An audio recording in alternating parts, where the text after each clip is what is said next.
Esta es la noche en el continente americano. Mientras en Europa inicia la madrugada y amanece en Asia, así cae la noche en el continente americano y transcurre la mañana y la tarde en el resto del mundo. La noche bajo la dirección de Claudia Gurizati. Hola, ¿qué tal? Bienvenidos nuevamente. Les habla Claudia Gurizati, directora de este canal internacional de noticias y este programa de opinión. En compañía, como siempre, de Jefferson Beltrán, el subdirector del programa. Los saludo desde el Centro Internacional en Washington. La noche enciende las luces para que usted vea el punto clave de la noticia. Y la noticia es que la administración de Joe Biden, el presidente de los Estados Unidos, faltando tan solo 6 días para entregar el poder, para hacer el traspaso de poder a Donald Trump, toma una decisión trascendental para América Latina de mucho impacto y que está generando una gran cadena de reacciones por lo delicada de esta decisión. Es la de sacar a Cuba, mucha atención, sacar a Cuba de la lista de países que patrocinan el terrorismo. Es lo que ha decidido la administración de Joe Biden, faltando ya estos muy pocos días para dejar el poder. Esta decisión adoptada por el presidente Biden a menos de una semana de precisamente hacer ese traspaso, por supuesto, deja muchas dudas y preguntas. A cambio de esta concesión de Washington, explica Washington, la justifica Washington de esta manera, en esta conferencia con los periodistas que cubren precisamente estas decisiones de la Casa Blanca, es que la dictadura, la feroz y atroz dictadura, se compromete a la liberación de lo que consideran un número significativo de prisioneros políticos, sí, un número significativo de más de 1,000 prisioneros políticos que hay en la isla según Prisoners Defenders. Miren ustedes. 1. Eliminación de Cuba de la lista de estados patrocinadores del terrorismo. Se notificará al Congreso que, tras una evaluación, no hay pruebas suficientes para mantener esta designación. Claudia, evidentemente la noticia más importante es esta, el levantamiento de la designación de Cuba como estado patrocinador del terrorismo. Esa no es la única medida adoptada a favor del régimen de Miguel Díaz-Canel. Washington también anunció una serie de disposiciones que suavizan algunas restricciones del embargo económico que pesa sobre la isla. 2. Suspensión del título 3 de la ley Helms-Burton. Esto implica que no se podrán presentar demandas en tribunales estadounidenses relacionadas con propiedades confiscadas en Cuba, lo que busca reducir tensiones económicas. 3. Rescisión del Memorando Presidencial de Seguridad Nacional 5. Esto elimina la lista restringida que prohíbe transacciones financieras con ciertas entidades en Cuba, flexibilizando las relaciones económicas. Bueno, y ahí está el resumen, ustedes lo veían, es la suspensión del título 3 de esa ley Helms-Burton, una ley muy importante que implica que no podrán ser presentadas demandas en tribunales estadounidenses relacionadas con propiedades confiscadas en Cuba, lo que busca reducir, dicen, tensiones económicas.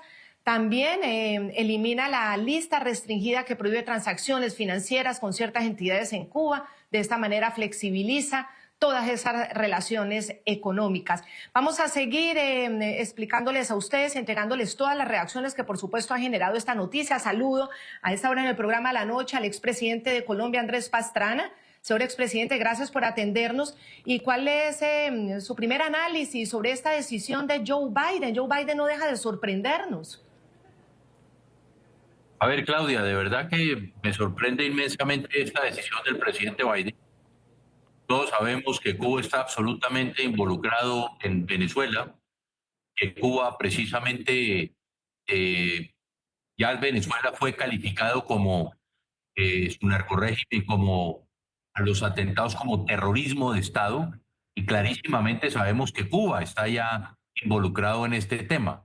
Segundo, yo creo que también aquí es muy importante porque yo creo que le va a tocar al presidente Trump recapacitar sobre esa norma, precisamente en Venezuela, donde está catalogado como terrorismo de Estado lo que se viene desarrollando en ese país, pues ahí están todos los movimientos colombianos, el ELN, las FARC, paramilitares, narcotraficantes, y la verdad que yo creo que es una decisión que poco se puede entender. Pues, expresidente Pastrana, estas determinaciones de la administración Biden se dieron en coordinación con el Vaticano, con Chile, con España y Canadá. entre otros países que hicieron la solicitud al gobierno de la Unión Americana. También responde a peticiones de gobiernos como los de Colombia y Brasil, que defienden el papel de Cuba en negociaciones de paz con grupos criminales colombianos. El presidente colombiano, Gustavo Petro, incluso hoy fue el primero en felicitar a Biden por esta decisión. Gustavo Petro, presidente de Colombia. Estados Unidos tiene dos maneras de relacionarse con América Latina, o dialogando con la diversidad o imponiendo con la fuerza.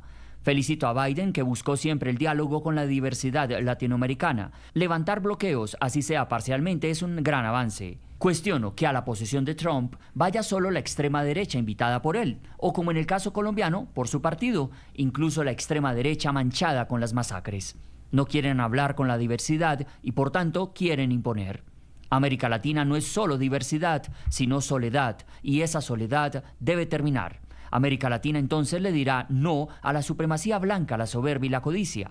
No dialogar reconociendo la diversidad latinoamericana es la mejor manera de perder un continente y profundizar la decadencia del norte.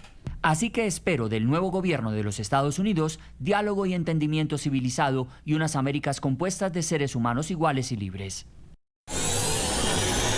Señor presidente Pastrana, ¿cómo interpreta usted que en este momento se le dé ese valor a los presos políticos en Cuba? Hay quienes en este momento hablan directamente de un chantaje directo, es la utilización de personas que nunca tuvieron que estar privadas de la libertad en Cuba a cambio de una serie de concesiones que va a recibir la dictadura cubana. Terminan utilizando a los presos políticos como una moneda de canje. Exactamente, exactamente, eso es lo que estamos viendo, pero además van a liberar unos presos políticos que no van a poder salir de la isla, unos presos políticos que no van a poder tener su absoluta libertad ellos y su familia de salir de la isla. La verdad que esto no se entiende.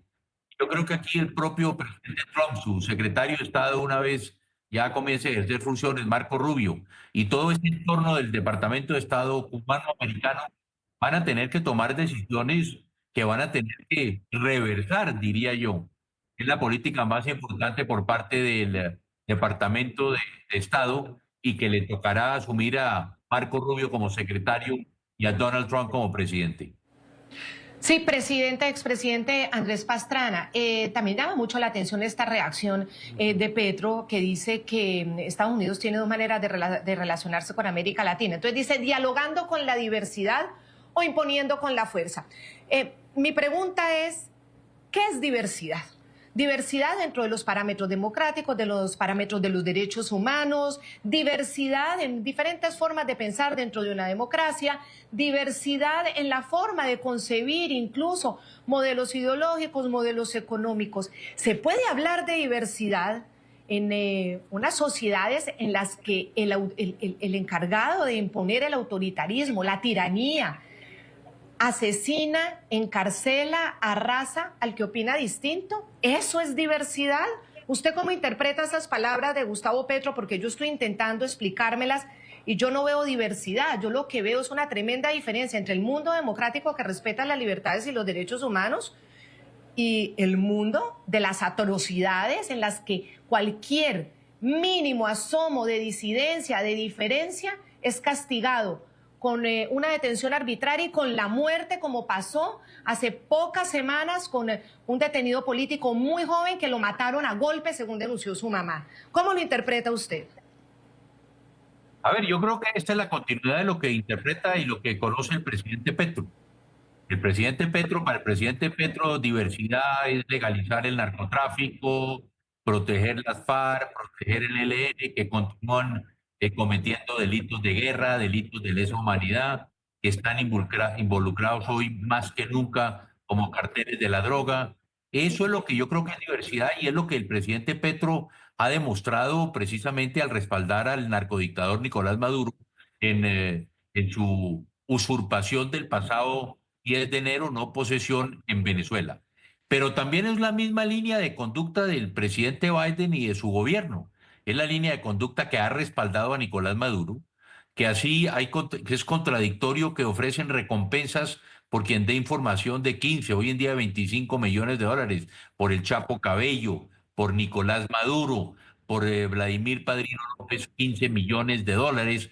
Y resulta que el presidente Biden envía sus propios enviados especiales a hablar con esa narcodictadura.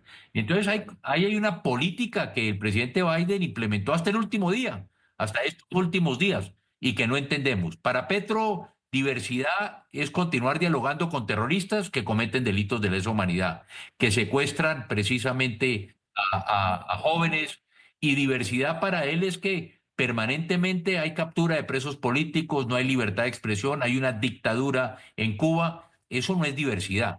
O aquí vuelvo y digo, con la democracia no puede haber ambigüedades. O hay democracia o hay dictadura. Y en Cuba hay una dictadura. Y por eso el mundo no entiende cómo se toman este tipo de decisiones. Y vuelve Gustavo Petro y dice que cuestiona la posesión de Trump, que se va a ir a la extrema derecha invitada por él, o como es el caso colombiano por su partido, incluso la extrema derecha manchada con las masacres. Eso dice Gustavo Petro, la derecha es la manchada con la sangre, con las masacres, y la izquierda en Colombia, y quienes han usado el lenguaje, la narrativa, la ideología de izquierda, no tienen ninguna cuenta pendiente de sangre en las manos, expresidente Andrés Pastrana. A ver, yo se lo dije hoy al presidente Petro, nuestras manos están limpias. Creo que Petro no puede mostrar sus manos como las muestro yo. Sus manos están manchadas con un movimiento subversivo que masacró a nuestra Corte Suprema de Justicia, diversidad para ellos, que fue financiado por Pablo Escobar en la masacre del Palacio de Justicia, diversidad para ellos. Eso es lo que Petro representa, un movimiento político que los colombianos, un movimiento guerrillero al cual los colombianos le dimos una validez política respetándolo dentro de la democracia. Y eso es lo que no ha sucedido con Gustavo Petro y con su gobierno. Por eso, yo he dicho que inclusive, lo dije hoy en una carta que le envié al presidente Claudia, una carta en la cual le digo yo al presidente Petro, si va a acatar los resultados electorales del 2026 en Colombia, porque aquí hoy lo que estamos viendo es masacres de líderes sociales. Las más altas masacres de líderes sociales están hoy precisamente en el gobierno de Petro. Es el propio presidente Petro el que hoy está promoviendo los grupos paramilitares al tener las manos atadas de nuestros militares y de nuestra policía. Porque hoy la gente va a buscar protegerse. Y eso es lo que ha hecho el presidente Petro, precisamente promocionar grupos paramilitares que tengan que asumir la defensa, los ciudadanos civiles, porque sus fuerzas armadas y de policía están absolutamente maniatadas. Señor expresidente, Cuba pues finalmente será removida de esa lista de estados que promueven el terrorismo, pero ante esta decisión el régimen cubano, en cabeza del dictador Miguel Díaz-Canel, también aceptó la mediación de la Iglesia Católica para la liberación de prisioneros políticos en la isla. Según la información conocida por NTN 24 desde el Consejo de Seguridad Nacional de la Casa Blanca, el presidente Biden también habló directamente con el Papa Francisco sobre este tema. Comunicado Ministerio de Relaciones Exteriores de la dictadura cubana. En los primeros días de enero, el presidente Díaz-Canel dirigió una carta al sumo pontífice en la que, en el espíritu del jubileo ordinario de 2025, declarado por su santidad y que recién comienza, comunicó la decisión de beneficiar con el otorgamiento de libertad a 553 personas sancionadas en debido proceso por delitos diversos contemplados en la ley. Las liberaciones se llevan a cabo sobre la base de un análisis cuidadoso a partir de las distintas modalidades que contempla la legislación y como parte de la naturaleza justa y humanitaria de los sistemas penal y penitenciario de Cuba. Estas personas recibirán sus respectivos beneficios gradualmente. Permítame, señor expresidente Andrés Pastrana, saludamos a Julio Schilling, politólogo, director de la publicación digital Patria de Martí, del Foro Internacional de Cuban American Voice, a quien le damos la bienvenida. Julio, gracias por acompañarnos, y desde la diáspora cubana y desde, la comunidad cubana, ¿cuál es la reacción frente a esta decisión? Si están sorprendidos o no por esta determinación de Joe Biden, faltando solo 6 días para dejar el poder.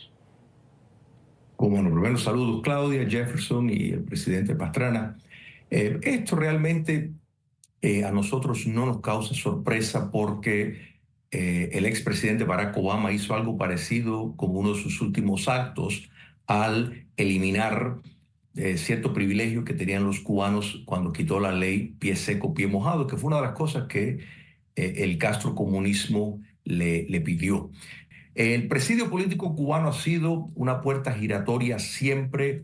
Era de esperar que personas que nunca debían de haber estado presos en un país civilizado, como los predominantemente jóvenes que nunca se metieron a la política, que están sufriendo cárcel y torturas en las cárceles castristas por las protestas del 11 de julio. Se esperaba que esto iba a ser un anuncio buscando las dádivas para rescatar el comunismo cubano. Hay que entender que al quitarse esta designación, pues califica la dictadura cubana a determinados créditos, etcétera. Pero es importante destacar que el presidente Donald Trump puede de un plumazo revertir todas estas medidas que buscan oxigenar el régimen castrista y a un grado más profundo blanquear el largo historial de crímenes infames, no solo contra cubanos.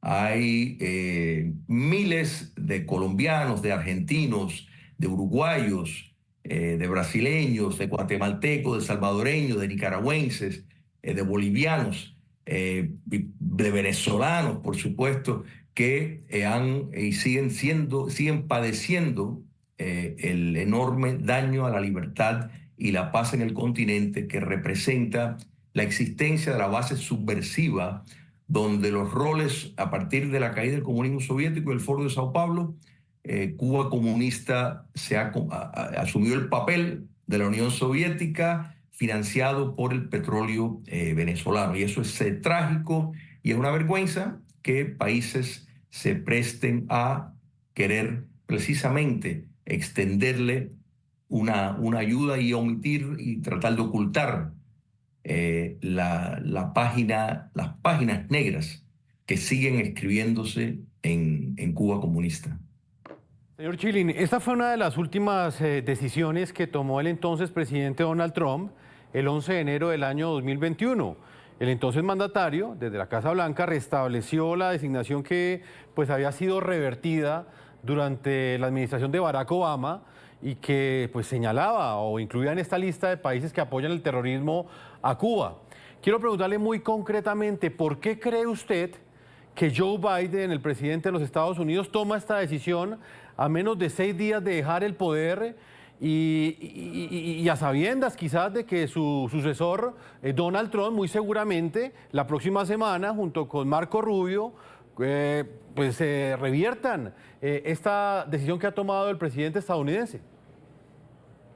Es una pregunta muy importante, Jefferson, porque es importante y valga la redundancia entender de que esto no es una ley. O sea, una ley es mucho, un presidente no la puede quitar, pero estas son acciones ejecutivas que sí puede el próximo jefe ejecutivo de un plumazo quitarlo. ¿Por qué lo hace? Bueno, pues porque es algo más que tiene que hacer el presidente Trump. Tenemos que entender que hay una serie de acciones que ya se han anunciado oficialmente y extraoficialmente en algunos casos, de medidas que se van a hacer durante la primera semana de mando. Esto le añade otro problema más, algo más que tiene que hacer. Esa es la idea y la presión de que el castrismo, sin lugar a duda, los presos, o sea, esa puerta giratoria del presidio político cubano, no piensen que van a salir así de un sortazo todos, no. Como piezas de canje va a tener el chorro poco a poco para presionar al gobierno de Donald Trump a no revertir las medidas, porque si no la amenaza es que cierran la cárcel y los que están dentro se quedan. Entonces, esa es la idea, es buscar el acceso a crédito, preferiblemente crédito estadounidense, porque eso es el largo plazo lo que busca, y es un problema más que le deja el presidente Biden a el nuevo presidente estadounidense. Muy bien, habla usted de una puerta giratoria gravísima, la puerta giratoria de cojo preso, negocio mis intereses, me comprometo y libero a algunos, luego vuelve y comienza todo este proceso, un poco similar al proceso de Venezuela, un poco no, igualito el libreto al proceso de Venezuela, con esa mediación de José Luis Rodríguez Zapatero, siempre buscando ese diálogo y esa mediación, salen presos y luego vuelven y los reemplazan en la denuncia permanente, por ejemplo, del Foro Penal de Venezuela. En el caso de Cuba, atención, son 553 los presos políticos que dice el régimen que va a liberar, 553, es decir, sacan a Cuba de la lista de países que auspician el terrorismo, que patrocinan el terrorismo, a cambio de 553 presos políticos. Claro que la noticia a uno le alegra, obviamente, desde lo humano y para las familias que están en esa angustia permanente. Por supuesto, es muy, muy importante, pero el hecho de que tengan a otros 500 prisioneros políticos más, y sobre todo que en la isla permanezcan representantes de todas las organizaciones criminales y terroristas como el ELN allá tan tranquilamente, no deja de que Cuba sea un estado que patrocine el terrorismo. De los 1.148, esto fue la última cifra de Prisoners Defenders en noviembre de 2024, pues 553 es el compromiso de la dictadura atroz de Cuba para liberar. Este juego, este chantaje, como lo decía Jefferson Beltrán, expresidente Andrés Pastrana, ¿usted cómo lo analiza? Es decir, la vida de esos seres humanos que además los tienen en las condiciones horribles a cambio de blanquear precisamente a ese régimen. Mira, hay que entender, Claudia, y recordar que los presos políticos cubanos, tanto hombres como mujeres, y hay que destacar un punto que tal vez no es tan conocido, que Cuba en la década de los 60, 70 y los principios de los 80 era el país con más presos políticos per cápita en el mundo.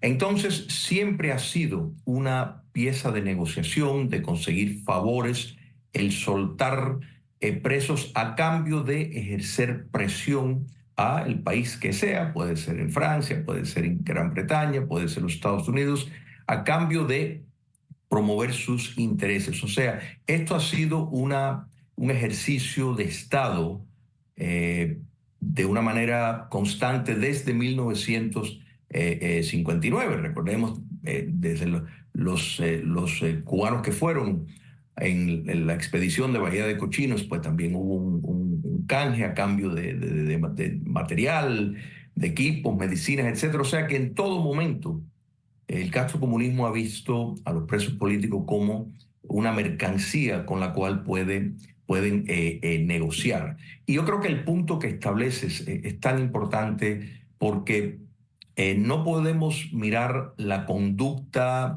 guerrerista, subversiva de Cuba como algo del pasado, ¿no? ¿Verdad? El activismo de Cuba comunista sigue a la misma proporción. La única diferencia que ahora utiliza, por ejemplo, en sus neocolonias, los rostros y las figuras, por ejemplo, de los títeres que tiene en Venezuela, para dejar que sea el dictador Nicolás Maduro el que más feo quede en su relación con el narcotráfico. Los carteles de México, que tienen una cierta relación tácita con el partido Morena. Morena tiene una relación muy estrecha con la inteligencia cubana.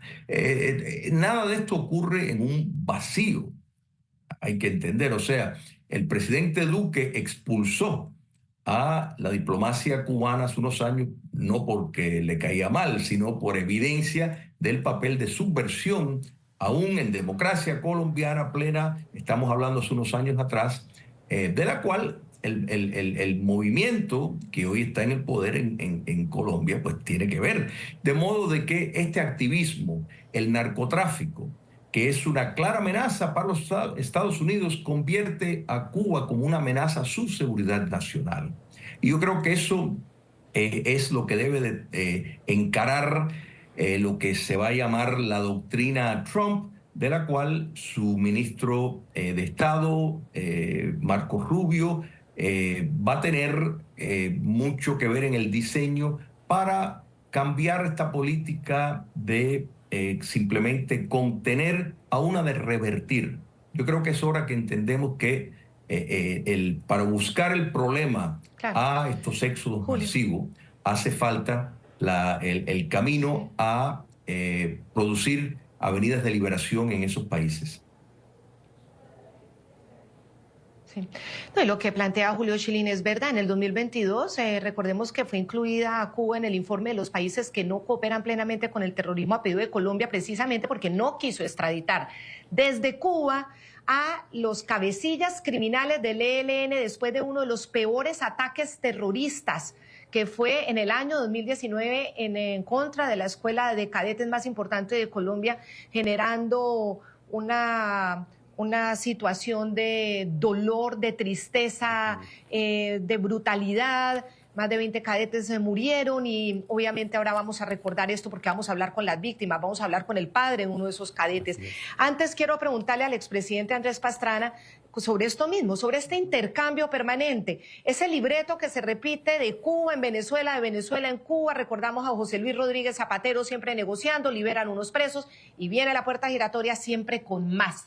En este caso, en el de Cuba, el compromiso son 553 de 1.143 presos políticos. Presidente Andrés Pastrana, pero Cuba sigue teniendo a los terroristas y auspiciando el terrorismo y sigue resguardando terroristas en su territorio. Claro, pero además aquí dos cosas. Una, que lo que decía usted, es increíble que haya más de 1.000 presos políticos, solamente se libera la mitad. Como usted dice, nos alegra por ellos, por sus familias. Pero el problema es que no llegan a la libertad. Llegan a una dictadura, no nos engañemos. Los sacan de la cárcel, los mandan a su casa, los van a seguir presionando, los van a seguir a ellos y a su familia presionando, y no es libertad. En una dictadura no hay libertad. Segundo, el dictador, aunque se vista de seda, dictador se queda. Que eso nos quede absolutamente claro. Segundo, no es posible que las FARC, el ELN, que en ese momento están en La Habana, Cuba, que hoy siguen cometiendo, Claudia, como le decía antes, crímenes de guerra, delitos de lesa humanidad, que están vinculados absolutamente al narcotráfico, que exportan su droga con el cartel de los soles y con carteles mexicanos, como decía Julio, hoy a los Estados Unidos. Entonces hay una política absolutamente contradictoria del presidente Biden y de su gobierno de decir que están combatiendo el narcotráfico, pero al mismo tiempo los están premiando teniéndolos en Cuba. Entonces es lo mismo que está sucediendo en Venezuela. En Venezuela todos sabemos que es Cuba en buena parte el que está gobernando y que el que está desarrollando toda esta política en contra de los líderes políticos, de las mujeres, de los niños, es precisamente el régimen cubano. Eso quedó absolutamente demostrado que solo dos dictadores fueron a la usurpación de Nicolás Maduro el pasado 10 de enero, Miguel Díaz-Canel y Daniel Ortega. Clarísimamente, ahí está claramente, y perdón la redundancia, demostrado que eso es lo que está patrocinando el terrorismo y el narcotráfico, que al final, como yo lo he denominado desde hace muchísimos años, es lo que yo denomino el narcoterrorismo, que es lo que hoy se está protegiendo en Cuba. Señor expresidente Pastrana, le pido unos minutos, vamos a marcar una pausa a comerciales. Le quiero agradecer a Julio Schilling, politólogo y director de la publicación digital Patria de Martí y del Foro Internacional de Cuban American Voice. Gracias por haber estado con nosotros. Un placer. Les pido unos minuticos, vamos a un paso para comerciales y ya regresamos. Ya regresamos con La Noche por NTN 24, el canal de las Américas.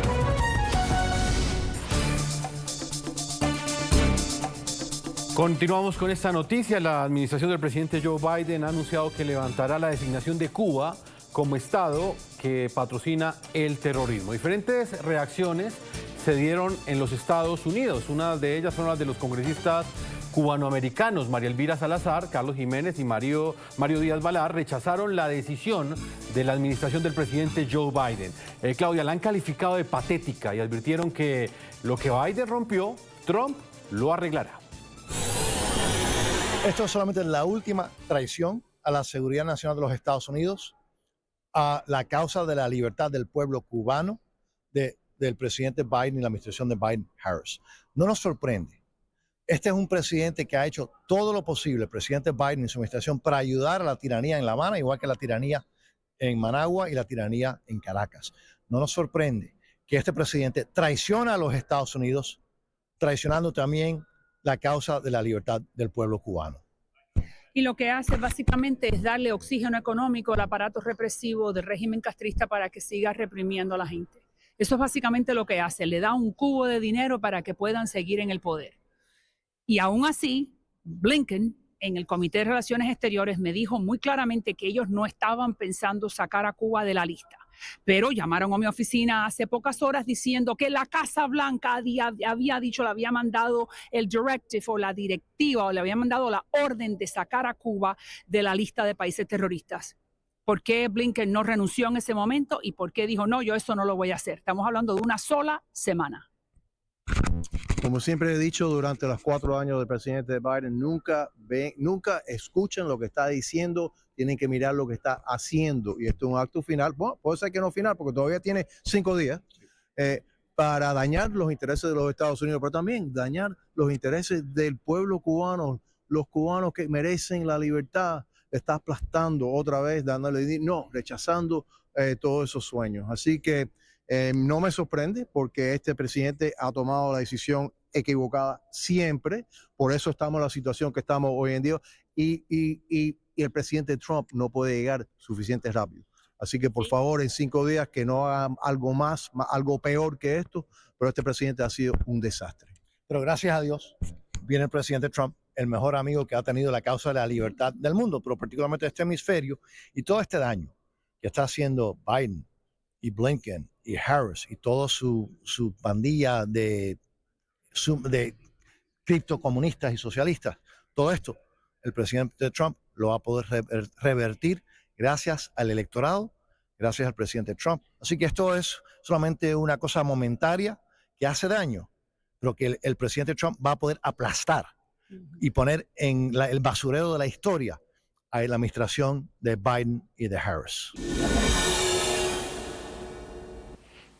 No, y recordamos esa audiencia en la que María Elvira Salazar, que la menciona en su reacción al frente, en esa sesión en la que le hacen preguntas al secretario de Estado, le preguntó duro y de frente a Anthony Blinken y él le contestó efectivamente que eso no lo tenían pensado, porque cuando sacan en mayo del año pasado a Cuba de la lista de los países que no cooperan plenamente contra el terrorismo, Elvira preguntó si esto era la antesala precisamente para llegar a este punto. Se lo negó en ese momento y faltando 6 días lo hacen. Lo arreglará el próximo presidente, expresidente Pastrana, lo arreglará Donald Trump, sobre todo y teniendo en cuenta que este tema y esta decisión va directo al corazón del nuevo secretario de Estado, Marco Rubio. Mañana precisamente son las audiencias aquí en Washington, presidente, que usted sabe muy bien de esto, para su designación, para lograr esos votos de su nominación y pues todo el mundo sabe que los tiene. Esto va directo al corazón de Marco Rubio, el nuevo secretario de Estado. No solamente de Marco Rubio, de todo el entorno del Departamento de Estado y de buena parte de los líderes más importantes como María Elvira, como Díez Balars, en fin, como todos estos líderes, Rick Scott y todos ellos también en el Senado que están pues preocupados de lo que pueda pasar. Yo estoy absolutamente seguro que una de las primeras medidas, como decía Julio antes, esto es una directriz que va a reversar el presidente Trump apenas llegue a la Casa Blanca. Pero aquí hay una preocupación también, porque fíjese lo que decía María Elvira. María Elvira decía, directamente le pregunta al secretario de Estado y el secretario de Estado le miente, porque aquí hubo una mentira. Y le miente precisamente a la Cámara de Representantes al decir que no era una medida que se iba a tomar y 4 días después se toma esta medida. Esto es gravísimo. Y esto es clarísimamente lo que está sucediendo, lo que nos sucede en Colombia, lo que nos sucede en Venezuela, lo que sucede en Nicaragua, de que clarísimamente mienten a la opinión pública y por debajo están haciendo otras cosas. ¿Usted cree, Claudia, que no van a haber más presos políticos? A ver quién levante la voz en contra de la dictadura cubana si no van a volver a la cárcel. No van a obtener, reitero, su libertad. Esto es una farsa. Y clarísimamente los Estados Unidos, Joe Biden, le dice a estos presos, aquí están precisamente los tiquetes para que se vengan a Estados Unidos ellos y sus familias, pero para que no se queden en la isla, donde van a ser y van a continuar siendo perseguidos y donde todavía 530 presos van a seguir en las cárceles cubanas, esto no lo entendemos nosotros. ¿Cómo así? Que levantan la sanción más importante. Yo dejé al ELN en la lista de terroristas de los Estados Unidos y de Europa. Dejé al ELN y a las FARC en la lista de terroristas de Estados Unidos y de Europa. Y eso efectivamente es lo que los golpeó más. Ellos siempre dijo, tiro fijo, las últimas palabras que decía los jefes del ELN, lo que decían, el daño más grande que nos hizo el presidente Pastrana fue internacional. Y tiene un efecto muy importante al interior de estos grupos hoy narcoterroristas, de que el mundo los vea como unos terroristas, como unos narcotraficantes y no quienes están buscando defender unas ideas. Sí, al expresidente Andrés Pastrana voy a despedirlo. Muchísimas gracias, señor expresidente, por habernos acompañado este rato largo aquí en el programa de la noche, pero interesante escuchar además a un expresidente que ha tenido toda la experiencia en el combate a estas organizaciones terroristas y sobre todo quien intentó hacer la paz, lo intentó genuinamente, pero tuvo las líneas rojas que había que tener en su momento y conoce cómo es que reaccionan los criminales en este sentido y quien conoce además muy bien cómo se mueve toda la administración y el poder político aquí en Washington. Gracias, señor expresidente Andrés Pastrana de Colombia, Claudia, muy amable.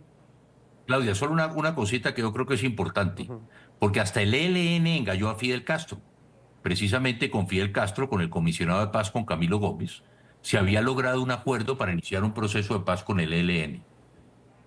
Yo le dije al ELN que se lo presentaran al comandante Fidel Castro, se lo llevaron a Fidel Castro y Fidel Castro le dijo al ELN, hay que hacer la paz con Pastrana en Colombia, inicien ese proceso. El ELN salió y clarísimamente dijo que no. Eso nunca lo perdonó Fidel Castro. Vamos a ver qué hace Díaz-Canel y Raúl Castro después de que engañaron a su hermano y que engañaron a su jefe, porque eso fue fundamental, era fundamental el respaldo de Fidel Castro en ese momento para que el ELN actuara y se sintió absolutamente traicionado, como en varias oportunidades no lo expresó. Muchas gracias, señor expresidente Pastrana. Siempre es muy importante tenerlo aquí en el programa de la noche. Un gran conocedor también de toda la forma como se mueve la política exterior estadounidense con respecto a América Latina. Claudia, vamos a integrar en este momento en La Habana, Cuba, a Manuel Cuesta Morúa. Él es vicepresidente del Consejo para la Transición Democrática en Cuba, una organización de la cual José Daniel Ferrer es presidente. Claudia, él es uno de los presos políticos que podría haberse beneficiado de esta posibilidad de acuerdo entre Cuba y Estados Unidos para liberar a los prisioneros políticos. Quiero darle la bienvenida, señor Manuel, y ¿usted cómo recibe esta noticia? Tanto la exclusión de Cuba como de la lista de los países que apoyan el terrorismo y asimismo la liberación que han anunciado de 553 presos políticos. Bienvenido. Gracias por la invitación una vez más. Miren, desde mi perspectiva estamos obviamente evaluando en el Consejo para la Transición Democrática una posición más clara. Somos una plataforma plural y por lo tanto hay que tener en cuenta todos los puntos de vista. Pero desde mi perspectiva creo que hay un lado humano que hay que destacar profundamente, que es la posibilidad de que 553 personas se reúnan una vez más con sus familias y con sus amigos. Eso es algo que me parece que hay que valorar bien, porque las condiciones en las que están los presos políticos en Cuba, las condiciones en las que están los presos de conciencia en Cuba son absolutamente terribles. En ese sentido, yo creo que desde la perspectiva humana hay que saludar este gesto de poder liberar a 553 personas que creemos que debe ampliarse. Por eso, desde el Consejo para la Transición Democrática trabajamos por una amnistía completa que comprenda también la despenalización del disenso, de modo que nadie más vaya a prisión por su criterio político, por su filiación política o por simplemente tratar de organizar sus ideas políticas en alternativas de cambio para el país. Esto tiene un lado político y desafortunadamente el gobierno cubano vincula siempre la situación interna y la represión a los derechos humanos, los presos políticos, a su relación con los Estados Unidos. Y desde esa perspectiva no nos parece completamente valorable este gesto porque se vincula a la relación entre dos estados cuando el conflicto fundamental es entre el Estado cubano y la sociedad cubana. Una vez más, se logra, digamos, respaldar la visión y al mismo tiempo la narrativa del gobierno cubano que vincula los presos políticos a la política norteamericana. Y en ese sentido, no es enteramente positiva que haya una relación entre sacar a Cuba de la lista de países patrocinadores del terrorismo como intercambio, como quid pro quo, a cambio de la liberación de los presos políticos, porque ayuda a que el gobierno cubano diga, bueno, perfectamente, los presos políticos lo son porque son agentes de los Estados Unidos. En esa dirección, nos parece que los Estados Unidos debieron, el gobierno norteamericano debió desvincular ambos hechos para no alimentar la narrativa del gobierno cubano. Significa, de todos modos, que el gobierno reconoce lo que siempre niega, que estas personas que están presas, estos jóvenes que están presos, son esos políticos en Cuba. El gobierno cubano siempre niega y siempre alega de que en Cuba no hay prisioneros políticos, que son prisioneros comunes, delincuentes que han cometido delitos y que de alguna manera han sido sancionados justa y legalmente por la ley cubana. Este es un reconocimiento de que estas personas están en prisión justamente por su opinión, por su deseo de buscar y luchar por cambios democráticos en el país. Ya regresamos con La Noche por NTN 24, el canal de las Américas. Manuel Cuesta Morúa, su mensaje al presidente Joe Biden sobre los 500 presos políticos que aún van a seguir en la isla. Entonces, ¿eso es cómo lo vamos a resolver?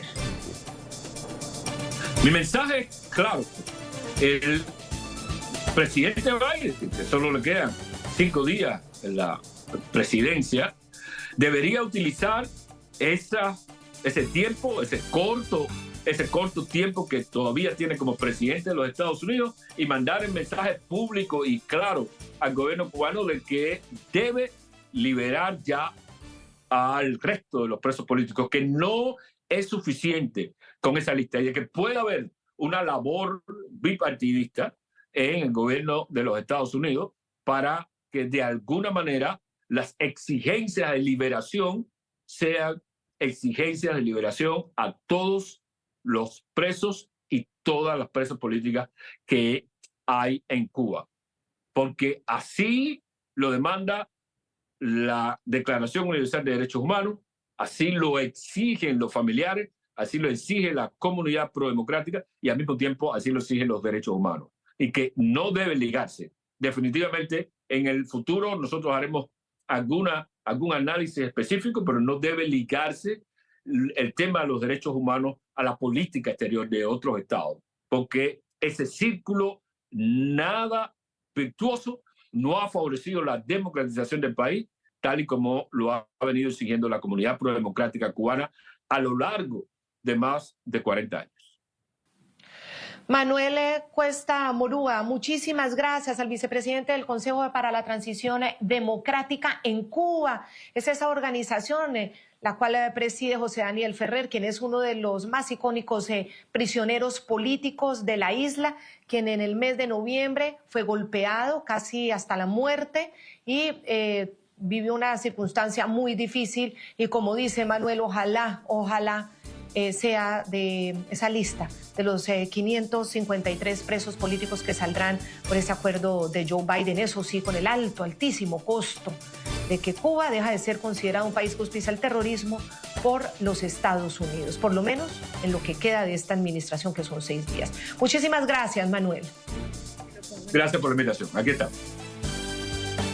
Muchísimas gracias a todos nuestros televidentes. Los invitamos a que continúen con nosotros en nuestra programación. La noche seguirá encendiendo las luces para que usted vea el punto clave de la noticia.